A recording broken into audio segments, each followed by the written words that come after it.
নমস্কার বন্ধুরা, আমাদের চ্যানেল বং ফ্যামিলি কিচেনের লাইফস্টাইল থেকে আপনাদের সকলকে স্বাগত জানিয়ে আজকে আরেকটি রেসিপি নিয়ে এসেছি, যেটা আপনারা অনেকেই খেয়ে থাকেন এবং অনেকের ফেভারিট রেসিপিও। তাহলে চলুন বানিয়ে ফেলি মাটন। তো আমরা প্রথমে এখানে মাটনটাকে নিয়ে ভালো করে ধুয়ে নিয়েছিলাম, দেন এটাকে ম্যারিনেট করে নিচ্ছি। ম্যারিনেট করার জন্য আমরা একটু ভিনিগার নিয়ে নিয়েছি, একটু আদা বাটা, ধনে গুঁড়ো, লঙ্কা গুঁড়ো, লবণ, হলুদটা তো কম্পালসারি, আর এখানে একটু তেল দিয়ে নিলাম এবং একটু জিরে গুঁড়োটাও দিয়েছিলাম।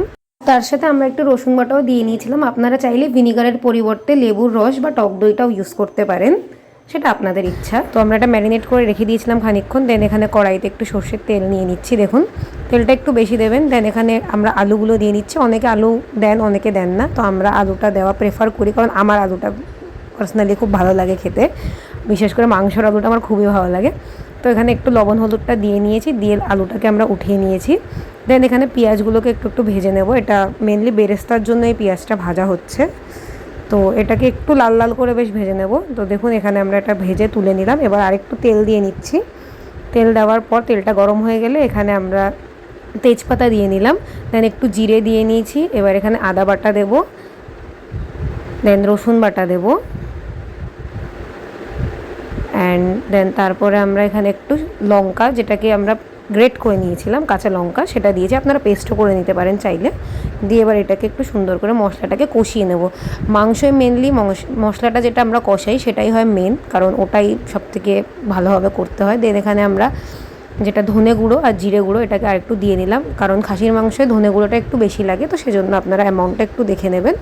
দেন এখানে আমরা লবণ হলুদটা দিয়ে নিয়েছি, আবার একটু পরিমাণ মতো দিয়ে নেবেন। আর এখানে লাল লঙ্কার গুঁড়োটা দিয়ে নিয়েছি, এটা জাস্ট কালারের জন্য, কারণ এটা তেমন কিছু ঝালের তফাৎটা হয় না, জাস্ট কালারটা সুন্দর হয় এই আর কি।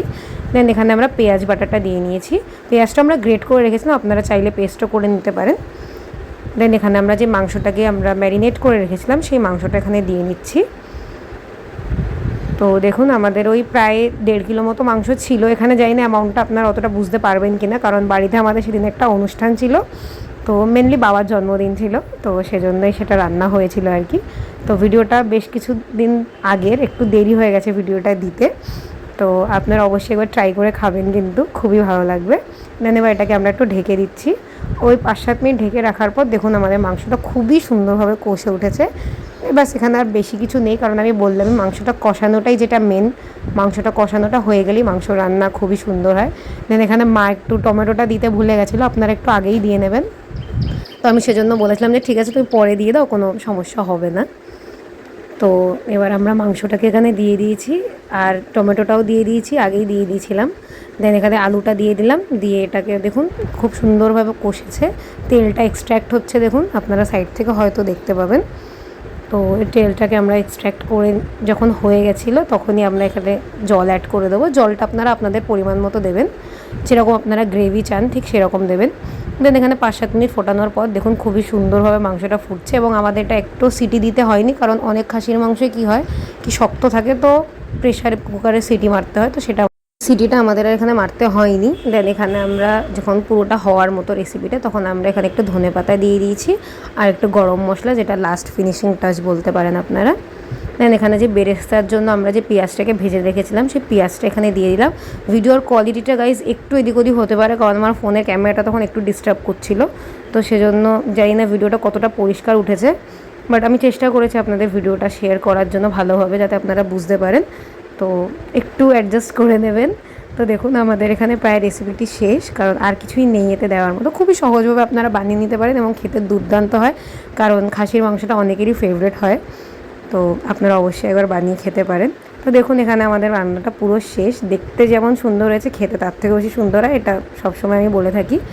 তো দেখুন এবার আমরা গ্যাসের ফ্লেমটা অফ করে দিচ্ছি, দিয়ে এবার এটাকে আমরা সার্ভ করে নিয়েছিলাম। তো বাবার কাছেও খুবই সুন্দর লেগেছিলো, বাবার একদম ফেভারিট রেসিপি এটা। তো আপনারা অবশ্যই একবার বানিয়ে খাবেন, এবং আমাদের ভিডিওটি যদি ভালো লাগে ভিডিওটিকে লাইক করবেন, চ্যানেলটিকে সাবস্ক্রাইব করে আমাদের পাশে থাকবেন, এবং আমরা আরও চেষ্টা করবো আপনাদের জন্য এরকম রেসিপি নিয়ে আসার। তো আপনারা ততক্ষণের জন্য ভালো থাকুন, সুস্থ থাকুন, দেখা হচ্ছে পরবর্তী ভিডিওতে। নমস্কার।